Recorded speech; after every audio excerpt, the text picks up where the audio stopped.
आज पढ़ाई होगी अध्याय 9 में। हेडिंग है आंतरिक सीमांतीकरण, है ना।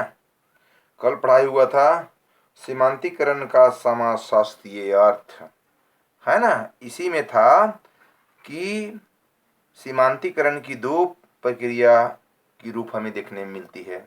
पहला आंतरिक सीमांतीकरण, दूसरा बाह्य सीमांतीकरण। तो आज होगा हेडिंग है अध्याय 9 का सेकेंड ईयर, आंतरिक सीमांतीकरण, है ना। इंटरनल मार्जिनाइजेशंस, इंटरनल मार्जिनाइजेशंस, है ना। मतलब हेडिंग है अध्याय 8 सेकेंड ईयर, आंतरिक सीमांतीकरण। अब इसको जानिएगा, आंतरिक सीमांतीकरण का क्या अर्थ है। एग्जाम में आएगा आंतरिक सीमांतीकरण से क्या समझते हैं। व्हाट इज मार्जिनाइजेशंस, आंतरिक सीमांतीकरण का क्या अर्थ है, क्या समझते हैं।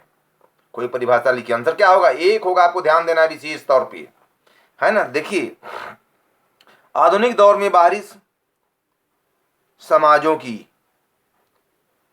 संस्कृति के संपर्क व परिवर्तन के कारण, चेंज के कारण जनजातियों में, टाइप्स में समाज की, सोसाइटी की संरचना, स्ट्रक्चर भी अन्य सभ्य समाज की संरचना की भांति लगभग समान होती जा रही है, चेंज होते जा रही है, सुधार के रास्ते में है, अभी प्रगति के रास्ते में है।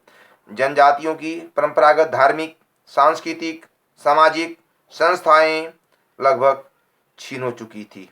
उदाहरण के लिए जनजातीय समाज की सबसे महत्वपूर्ण संस्था जुआगिरी आज महत्वहीन हो चुकी है। जुआगिरी पहले था फेमस, ये क्या हो, आज महत्वहीन हो चुकी है, समाप्त हो चुकी है। बात समझ रहे हैं। जिसके कारण जनजातीय समुदाय की एकता व समानता की भावना का ह्रास हुआ। ये स्थितियां निम्न प्रकार हैं।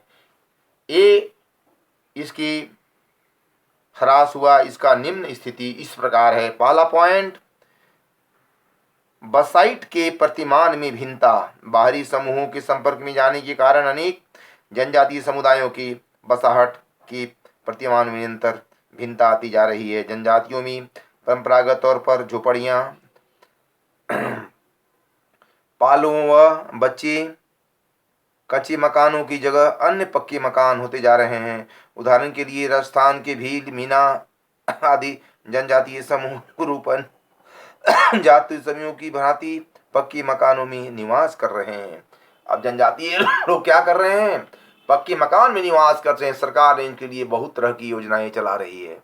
बात समझ रहे हैं। दूसरा पॉइंट है पारिवारिक संरचना का विघटन। आर्थिक विकास के एक बाह्य परिवर्तन के परिणाम स्वरूप परंपरागत जनजातीय समुदायों की प्रथम विशेषता में से एक संयुक्त परिवार, ज्वाइंट फैमिली, आज विघटन के दौर से गुजर रहा है। आज अधिकांश जनजातीय समाज में परिवार का स्वरूप एकाकी होता जा रहा है। ये कारण जनजातियों में एकता और सामूहिकता की भावना में भी कमी आ रही है।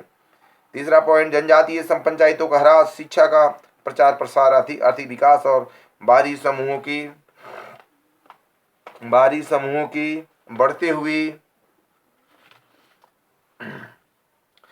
हुए संबंधों के कारण भी जनजातीय समुदायों में परंपरागत रूप से न्याय व्यवस्था को बनाए रखने के लिए गठित की गई थी, ये नहीं गठित, इसको सही तरीके से नहीं चला रही। इस कारण से जनजातीय संरचना का अस्तित्व अभी खतरे में पड़ गई है। चौथा पॉइंट, आत्मसात करने की प्रवृत्ति को बढ़ावा देना। जनजातीय समुदायों का बाह्य संबंधों के संपर्क में आने के कारण भी एक अन्य प्रभाव अन्य समाजों के मूल्यों, वैल्यू, रीति रिवाज, कल्चर, यहाँ तक कि धार्मिक क्रियाओं एवं अनुष्ठानों की आत्मरक्षा के लिए करने के रूप में देखा जा सकता है। आज विभिन्न जनजातीय समूह अपने परंपरागत मूल्यों, वैल्यू, रीति रिवाज और उनको त्याग कर सभ्य समाज की रीति रिवाज को लोग अपना रहा है और कच्चे मकान को तोड़कर पक्का मकान बना। हमारे सेंट्रल गवर्नमेंट, हमारे स्टेट गवर्नमेंट में जनजातीय समाज के लिए तरह तरह की योजनाएं चला रही है कि प्रगति के रास्ते में आ जाए। अगला पांचवा पॉइंट है विवाह एवं नातेदारी के नियम में शिथिलता। बाह्य समाज के संपर्क के कारण ही जनजातीय समाज में विवाह और नातेदारी के नियमों में अनेक परिवर्तन आए हैं। ये परिवर्तन नकारात्मक और सकारात्मक दोनों ही रूप में पाई जाती है। सकारात्मक परिवर्तन में हरण व परीक्षा विवाह जैसे विस्तृत स्वरूप देखने को हमें मिलता है। अगला पॉइंट है अन्य धर्मों से निकटता। जनजातीय समाज में आंतरिक समांतीकरण का एक अन्य उदाहरण यह भी है कि विशेषकर हिंदू एवं ईसाई ईसाई की निकटता के रूप में सामने आया है। जहाँ तक जनजातीय समाज समूह में ईसाई धर्म की निकटता बनाई गई, वहाँ जनजातीय समूह न केवल हिंदू धर्म को अपनाया बल्कि उसकी धार्मिक कर्मकांडों, अनुष्ठानों और रीति रिवाजों के साथ साथ जातिगत विशेषताओं को भी आत्मसात कर लिया है। कुछ जनजातीय समाज में भी हिंदू समाज की भ्रांति जातीय स्ट्रक्चर को भूमि आत्मसात कर लिया गया था। हिमालय की तलहटी की कुछ जनजातियों ने अपने को क्षत्रिय रूप से संबंधित माना और क्षत्रियों की भ्रांति अपने नाम के आगे सिंह लगाना प्रारंभ कर दिया। कोई जनजाति हिमालय की छत्र छाया में रहते हैं, वे लोग अभी अपनी जात के आगे सिंह टाइटल लगा दिया और सिंह के नाम से जाने जा रहे हैं। सोच लीजिए जनजाति की क्या है स्थिति है, आगे सिंह लगाना प्रारंभ शुरू कर दिया है। ऐसी उदाहरण राजस्थान व गुजरात की कुछ जनजातियों में भी देखने को मिलता है। राजस्थान और गुजरात में सिंह टाइटल लगा रहे हमें देखने को वहां पर मिल रहा है। लास्ट पॉइंट है 7वां, संवैधानिक प्रावधान और आरक्षण का प्रभाव।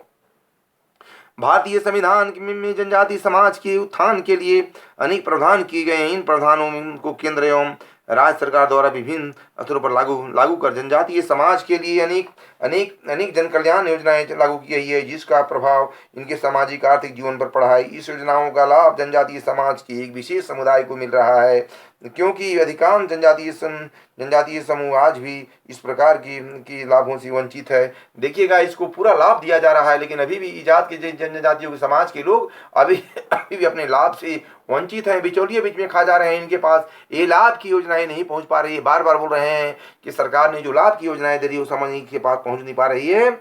और भारत सरकार द्वारा चलाई जा रही विभिन्न योजनाओं का आरक्षण के कारण जनजातीय समाज के लोग सार्वजनिक जीवन के विभिन्न क्षेत्रों में अपनी भूमिका निभा रहे हैं, जबकि कुछ अन्य समाज का एक बड़ा हिस्सा समाजीकरण की सभ्यता के कारण अनेक समस्याओं से जूझ रहा है। अब लिखना है, देखिए जूझ रहा है, कहने का मतलब है कि जैसे छोटे लोग हैं, जो नीचे तबके के लोग हैं, अभी भी जनजातीय समाज की यानी समस्या जो है, पारिवारिक भी समस्या है, अनेक तरह की समस्या, शिक्षा की समस्या है, रोजगार की समस्या है, अनेक समस्या से गुजर रहे हैं। लेकिन ऊंचे तबके के लोग हैं जो जनजातीय समाज में, वो बहुत डेवलप कर गए हैं, पक्का मकान रहे हैं, डेवलप किए हैं, आगे बढ़ रहे हैं। अब हमको लिखना है, अब पैराग्राफ चेंज करके जैसे देखिए लिखने की शैली आपको सीखना है। कैसे लिखोगे, परीक्षा में क्या करोगे, है ना। सीमांतीकरण की अर्थ की सीमांतीकरण के बारे में बता रहे हैं, 7वां पॉइंट है। अब लिखोगे इस प्रकार हम कह सकते हैं कि चाहे उपरी विवेचना से यह स्पष्ट होता है कि, क्या स्पष्ट होता है भाई, उपरी विवेचना के आधार पर यह स्पष्ट होता है कि जनजातीय समाज विकास के जिस मार्ग की ओर अग्रसर हुआ उससे भटक कर एक सीमांत समूह ही बनकर रह गया। समाज का एक विशेष वर्ग सरकार द्वारा चलाई जा रही योजनाओं का लाभ उठाकर सभ्य समाज की भांति अपना जीवन यापन कर रहा है, जबकि जनजातीय समाज का एक बड़ा वर्ग अपनी सामाजिक, सांस्कृतिक, धार्मिक परंपराओं की रीति रिवाजों से अलगाव कर रहे हैं और सभ्य समाज की संस्कृति को पूर्ण रूप में अपना सका और नई धार्मिक रीति रिवाजों, अनुष्ठानों की वर्ग आज भी एक वर्ग संकरण की दौर से गुजर रहा है, जिसके कारण बाहरी समूह में संपर्क का या संस्कृतिकरण और विकास योजनाओं का असमान वितरण होना है। यही कारण है कि जो जनजातीय समाज में सीमांतीकरण की समस्या भी उत्पन्न करने के लिए उत्तरदायी है। आज हमें सीमांतीकरण की समस्या हमें काफी देखने को मिल रही है। इस प्रकार हम कह सकते हैं कि सीमांतीकरण के कारण देश में तरह तरह की समस्याएं उत्पन्न हो रही है, इसके कारण है। लेकिन सरकार ने, हमारे सेंट्रल गवर्नमेंट और राज्य सरकार ने सीमांतीकरण की जो कारण है, इसका कारण है इन जनजाति में उसको दूर करने के लिए तरह तरह के कदम प्रयास उठा रहे हैं। लिखिएगा, हमारे सेंट्रल गवर्नमेंट, केंद्र सरकार और राज्य सरकार ने तरह तरह की योजनाएं चला रही है हमें आगे बढ़ने के लिए। बस आज इतना ही।